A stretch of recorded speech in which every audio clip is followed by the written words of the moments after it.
भक्तहरू पनि डिप्रेसनमा जानुहुन्छ भन्ने कुरा चाहिँ यो खासमा अलिकति मिलेन यो वाक्य चाहिँ। तर हामी देख्न सक्छौँ कि कोही कोही भक्तिमा आएर पनि तपाईँको चाहिँ उदास हुनुहुन्छ। खासमा सुसुखम कर्तुमव्य भक्तिमा आइसकेपछि मान्छे खुसी हुन्छ उसले यदि राम्रो तरिकाले सबै साधना भक्ति हैन सेवा गरेको छ भने चाहिँ। तर कतिपय हामी देख्न सक्छौँ कि कोही भक्तहरूको आफ्नो लेभल चाहिँ हाम्रो तल हुन्छ हैन, हामी चाहिँ अनि फिलोसफी हाई हुन्छ अनि आफ्नो स्तर नहेरिकन त्यो फिलोसफीलाई चाहिँ एडप्ट गर्नको लागि हामी एकदमै छिटो एक्सन लिन्छौँ, जसको कारणले गर्दाखेरि चाहिँ हामी त्यसलाई चाहिँ हामीले राम्रोसँग चाहिँ पालना गर्न सकिँदैन हैन। अनि त्यो भएको कारणले गर्दाखेरि न हाम्रो भौतिक हुन्छ न हाम्रो आध्यात्मिक जीवन राम्रो हुन्छ हैन। त्यही भएर हामीले चाहिँ आफ्ना कर्तव्यहरूलाई आफ्ना जिम्मेवारीहरूलाई चाहिँ पालना गर्दै गयौँ भने हामी चाहिँ के हुन्छौँ त भन्दाखेरि डिप्रेसनमा जाँदैनौँ। जस्तो कि एज अ स्टुडेन्ट तपाईँ यदि पढ्नुभयो, यदि राम्रो गर्नुभयो, राम्रो पढ्नुभयो भने अब तपाईँको के हुन्छ भन्दा तपाईँको फ्यामिलीले सपोर्ट गर्छ, तपाईँको चाहिँ कलेजमा सरहरूले तपाईँलाई एप्रिसिएट गर्नुहुन्छ, तपाईँ कम बोले पनि भगवद्गीता चाहिँ तपाईँको चाहिँ डिस्ट्रिब्युट हुन्छ। सो अनि सबैले एप्रिसिएट गर्छन् हैन। सो त्यो भएको कारणले गर्दा as a ISKCON as a Sanatan धर्मलाई नै यसले चाहिँ के गर्छ त फाइदा गर्छ। तर तपाईँ चाहिँ के गर्नुभयो त हरे कृष्ण मात्र भन्नुभयो, तर आफ्ना चाहिँ जुन कर्तव्य छन्, जुन विद्यार्थीले चाहिँ गर्ने एउटा चाहिँ कर्तव्य ब्रह्मचारी गृहस्थ वानप्रस्थ सन्यासी। सो गृहस्थ ब्रह्मचारी जस्तो भएर हुँदैन, ब्रह्मचारी गृहस्थ जस्तो भएर हुँदैन हैन। जस्तो ब्रह्मचारीले चाहिँ उनले चाहिँ भोलिको लागि सोच्दैन, उसले चाहिँ आएको कुराहरू सबैलाई बाँड्दिन्छ हैन। अब मानव लक्ष्मी आयो हैन, केही खानेकुरा आयो हैन, उसले चाहिँ भगवान्लाई अर्पण गरेर अरूहरू सबैलाई चाहिँ खिलाउँछ। तर तपाईँको चाहिँ गृहस्थले के गर्छ त भन्दाखेरि गृहस्थले चाहिँ आयो भोलिलाई पनि राख्नुपर्छ है भनेर चाहिँ यो कुरा सोच्नु पर्छ गृहस्थले हैन। सो यो चाहिँ उचित पनि हो। तर गृहस्थ फेरि चाहिँ ल जोड्देऊ भनेर चाहिँ त्यसरी चाहिँ भनेर चाहिँ हुँदैन। त्यही भएर हामीले चाहिँ के गर्नुपर्छ त भन्दाखेरि एज अ स्टुडेन्ट हामी राम्रो पढ्नुपर्छ, एकदमै राम्रो तरिकाले हामीले अध्ययन गऱ्यौँ भने यसले चाहिँ हामीलाई पनि फाइदा गर्छ। यदि तपाईँ राम्रो पढ्नु भएन भने तपाईँको चाहिँ फ्यामिली तपाईँको अगेन्स्टमा जान्छ हैन। अनि उसले चाहिँ अनि तपाईँको चाहिँ त्यहाँ टेम्पललाई नै आएर चाहिँ गाली गर्ने पनि हुन्छ, तपाईँलाई पनि गाली गर्ने हुन्छ। यसको अनलाइन राम्रो मान्दैन, यो भक्ति भनेको चाहिँ राम्रो कुरा नरहेछ, यो त सबै छोड्ने रहेछ, यो त जोगिने भन्ने रहेछ भन्ने हुन्छ। भक्ति भनेको त जोगी बन्ने होइन नि त, भक्ति भनेको चाहिँ भगवान्लाई जोड्ने हो। हरेक कार्यमा यत् करोषि यदश्नासि यज्जुहोषि ददासि यत् तपस्यसि कौन्तेय तत्कुरु शुभमदर्पणम्। सो भगवान्ले यो श्लोक किन भन्नुभयो त त्यसो भए हैन? हाम्रो हरेक गतिविधिहरूलाई तपाईँको भगवान्सँग जोड्ने हो हैन। श्रील प्रभुपादजी जब चाहिँ हामीले लीलामृतमा पनि पढ्छौँ कि तपाईँको चाहिँ एउटा साधुले एउटा फोटोमा चाहिँ जब सुन पैसाहरू देख्दाखेरि यस्तो गरेको एउटा फोटो थियो हैन। श्रील प्रभुपादजीले चाहिँ के गर्नुहुन्छ त, यदि चाहिँ त्यस्तो छ भने चाहिँ श्रील प्रभुपादजीले यसरी हातलाई चाहिँ माथि राखेर यसरी स्वीकार गर्नुहुन्छ हैन। किन त भन्दाखेरि त्यो सुन भनेको चाहिँ तपाईँको चाहिँ युक्त वैराग्य भनेको के हो त भन्दाखेरि हरेक कुरालाई भगवानको सेवामा लगाउने हैन। श्रील प्रभुपादजी त तपाईँको एकदम विशाल तपाईँको चाहिँ एकदम एक्सपेन्सिभ तपाईँको कारमा चाहिँ चढ्नुहुन्थ्यो हैन। अनि त्यस पछाडि भक्तहरू अरू व्यक्तिहरूले भन्थे कि तपाईँको चाहिँ तपाईँ यस्तो साधु भएर किन यस्तोमा चढ्नुहुन्छ भन्दाखेरि चाहिँ उहाँले भन्नुहुन्छ हामी चाहिँ गोविन्दको दास भगवान् श्रीकृष्णको हामी सेवक हो। भगवान् श्रीकृष्णको सेवकलाई त सुनको गाडी हुनुपर्ने, म यस्तै अब यही रोयल के भन्छ यो चाहिँ है। अब अहिले चाहिँ अब के भनौँ अब अलिकति एक्सपेन्सिभ कार होइन। सो त्यसमा चाहिँ हिँड्न बाध्य छु, खासमा त सुनको हुनुपर्ने भन्नुहुन्छ श्रील प्रभुपादजीले। सो भन्नु खोजेको चाहिँ के हो भन्दाखेरि हामीले सबै कुरा भगवानको सेवामा लगाउने हो। त्यही भएर आफ्नो स्किल आफ्नो ट्यालेन्ट छ भने चाहिँ हामीले भगवानको सेवामा चाहिँ लगाउनु पर्छ। र एज अ स्टुडेन्ट हामी राम्रो पढ्नुपर्छ। सो हामी अल्छी गर्नु हुँदैन। कतिपय अवस्थामा हामी अल्छी गरिरहेका हुन्छौँ अनि हामीले त्यही अल्छीलाई हामीले भक्ति भनिरहेका हुन्छौँ। सो एकदमै विडम्बनाको कुरा हो यो चाहिँ। त्यही भएर हामीले चाहिँ भगवानसँग प्रे गर्ने, हामी यस्तो गर्नुपर्छ कि कहिले सदैव भक्ति एउटै स्टेजमा एउटै गतिमा चाहिँ जान सक्दैन। किन सक्दैन भन्दाखेरि बिकज यो द्वन्द्वको संसार हो, यो यहाँ द्वन्द्व छ नि त सो भनेको मतलब तपाईलाई चाहिँ तपाईको कहिले स्वास्थ्यले साथ दिँदैन, कहिले चाहिँ तपाईको मनले साथ दिँदैन, कहिले तपाईको परिवारको केही कुराले, केही फङ्सन्सहरू, केही कार्यक्रमले गर्दाखेरि तपाईको चाहिँ मिल्दैन, कहिले तपाईको अध्ययनले मिल्दैन, कहिले तपाईको जिम्मेवारीले तपाईलाई भक्तिमा जुन चाहिँ सदैव मङ्गल आरती गयो, ठ्याक्क भागवतम सुन्यो, त्यस पछाडि म घरमा गयो, प्रसादम लियो, बेलुका आयो, त्यस पछाडि भगवद्गीता क्लास लियो, त्यस पछाडि चाहिँ अलिकति प्रिचिङ गर्यो, बुक डिस्ट्रिब्युसन गर्यो अनि सुत्यो। यो सधैँ रुटिन हुन सक्दैन हैन, हुन सक्दैन। अब भयो राम्रो भगवानको कृपाले, तर as a in a practical way हैन, प्र्याक्टिकल वेमा चाहिँ त्यो हुन सक्दैन। त्यही भएर हामीले जिन्दगीमा जान्नुपर्छ। जस्तो तपाईँको इक्जाम छ भने अब तपाईँले 4 इयरमा सधैँ मङ्गल आरती गइराख्नु भएको, अब चाहिँ आज पनि मङ्गल आरती जान्छु, भागवतम क्लास नि जान्छु, सबै एटेन्ड गर्छु भन्न मिल्दैन। किनभने त्यति बेलाको तपाईँले त्यति बेला 1 गियर लाउनु पऱ्यो भक्तिलाई हैन, अनि फेरि जब इक्जाम सक्यो 4 गियरमा त पुऱ्याउनु पऱ्यो हो। त्यही भएर अनि यो गरियो भने चाहिँ तपाईँको चाहिँ के हुन्छ त, राम्रो हुन्छ।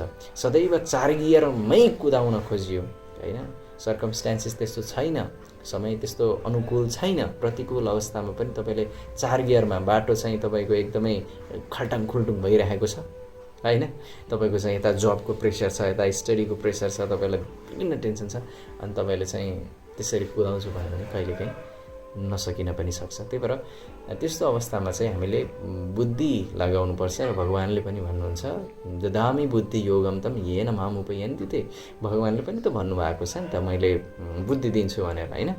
सो त्यही भएर भगवानसँग प्रार्थना गर्नुपर्छ, हे भगवान मलाई बुद्धि दिनुहोस्, म चाहिँ यो अध्ययन चाहिँ म हजुरको लागि पढ्न सकूँ, र हजुरको जब म पढाइ सकिने बित्तिकै चाहिँ म के गर्छु त, म फेरि ब्याक टु माई सेवा, म चाहिँ मेरो चाहिँ सेवामा चाहिँ म तपाईको चाहिँ के गर्न सक्छु त भन्दाखेरि इङ्गेज हुन सक्छु, म चाहिँ सेवामा समर्पित हुन्छु भगवान।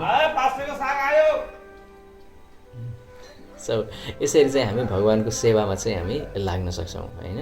सो त्यही भएर हामीले चाहिँ जस्तो ब्रह्मचारी र गृहस्थको जब क्रस हुन्छ नि, क्रस भनेको मतलब के हो, ब्रह्मचारी गृहस्थ भने गृहस्थ ब्रह्मचारी जस्तो भइदियो भने चाहिँ के हुन्छ त भन्दाखेरि अब हामी स्टुडेन्ट छौँ, तर हामी चाहिँ जो ब्रह्मचारी हुनुहुन्छ, जुन टेम्पलमा बस्ने ब्रह्मचारी हुनुहुन्छ, त्यस्तो बिहेभ गर्न लाग्यो भने चाहिँ हुँदैन हैन, त्यो चाहिँ कति पनि हुँदैन। सो आफ्नो कर्तव्यहरूलाई चाहिँ हामीले पुरा गर्नुपर्छ है। सो एज अ स्टुडेन्ट हामी राम्रो पढ्नुपर्छ, as a father we have to do our responsibility, as a mother we have to do our responsibility हैन, as a student we have to do our responsibility.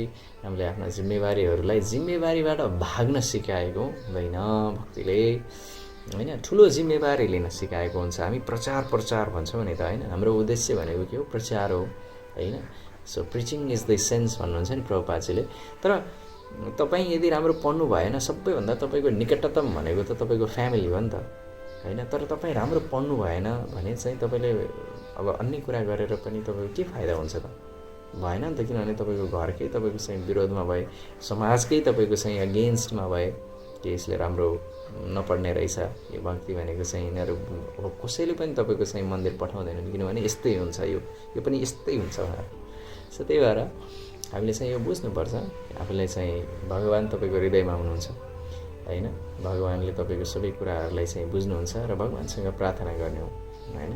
So यसरी चाहिँ हामीले आफ्नो कर्तव्यहरूलाई पालना गर्दै भक्तिलाई पनि अगाडि बढाउन सक्छौँ है।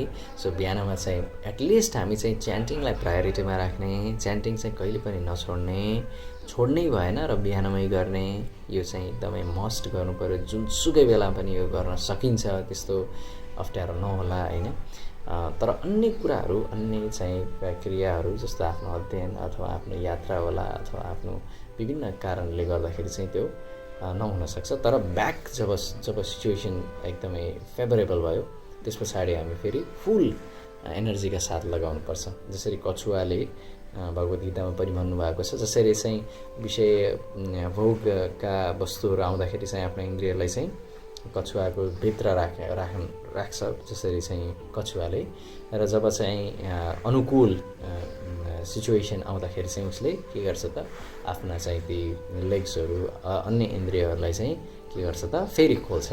त्यसै गरेर हामी पनि तपाईँको चाहिँ अनुकूल अवस्थामा हामीले चाहिँ भक्ति मजाले दौडाउने, प्रतिकूल अवस्था इक्जाम आउन लाग्छ हैन, जबको अलिकति भइरहेको छ अथवा त्यस्तै केही भइरहेको छ, अलिकति गाह्रो छ, कोही बिरामी पर्नु भएको छ हैन, बिरामी कोही घरमा बुवा बिरामी हुनुभएको छ, आमा बिरामी हुनुभएको छ, अनि तपाईँ चाहिँ मङ्गल आरती गएर हैन, त्यसले पनि अलिकति गर्दैन। किनभने हामीले देख्न सक्छौँ, हामीले इभन हाम्रो श्रद्धेय पत्री प्रभुजी लगायत अन्य जति पनि हाम्रो भक्तहरू हुनुहुन्छ, उहाँले आफ्नो आमा बुवाको आफ्नो जुन चाहिँ प्रेमको जुन चाहिँ जुन चाहिँ सोच अथवा चाहिँ जुन चेतना छ त्यो परिवर्तन छ, तर उहाँहरूले पनि सेवा गर्नुभएको छ नि त हैन। सो उहाँहरू पनि बेडमा जानुहुन्छ। सो भने पछाडि हामीले एज अ इक्जाम्पल हामीले यसलाई चाहिँ आत्मसात गर्नुपर्छ र हामीले त्यस्तो अवस्थामा उहाँहरूको रेखदेख गर्नमा आफ्नो समय बिताउनुपर्छ। किनभने हरेक कुरामा चाहिँ भगवान हुनुहुन्छ र हामीले चाहिँ त्यो उहाँ पनि त एउटा चाहिँ हामीले अरू जीवको कल्याणको लागि भन्छौँ कि हाम्रा आमा बुवा जीव होइनन् र हैन, यो पनि त हो नि त, हो कि होइन। सो भने पछाडि उहाँको उद्धार पनि त गर्नु छ होइन र, हामी अरू उद्धार गर्नुपर्छ भन्छौँ। सो भनेपछि अनि हाम्रो आमा बुवाको उद्धार गर्ने हाम्रो नि त कर्तव्य होला नि त होइन।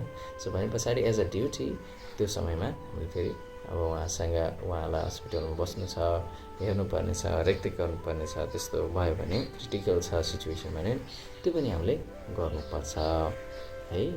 सो हामीले चाहिँ स्टडीलाई चाहिँ as a student we have to study है। इफ वी स्टडी गुड हैन, यदि हामीले राम्रो अध्ययन गऱ्यौँ भने कृष्ण विल बी ग्लोरिफाइड, भगवानको ग्लोरिफिकेसन हुन्छ, अन्तिममा तपाईँको गुरुजनहरूको ग्लोरिफिकेसन हुन्छ हैन। हामीले त्यसरी बुझ्नुपर्छ। यदि म राम्रो पढ्यो भने मेरो चाहिँ को हो यसको गुरु को भन्ने हुन्छ, उहाँ गुरुको चिन्नुहुन्छ, त्यस पछाडि चाहिँ परम गुरुको हुनुहुन्छ, श्रील प्रभुपादजीलाई चिन्नुहुन्छ, ओहो प्रभुपादजीको कारणले है मेरो छोरा यस्तो राम्रो भयो, यो इस्कनले गर्दा यस्तो राम्रो भयो, कृष्णले गर्दा यो चाहिँ राम्रो भयो मेरो छोरा भन्ने यस्तो छाप पर्छ हेर्नुहोस्।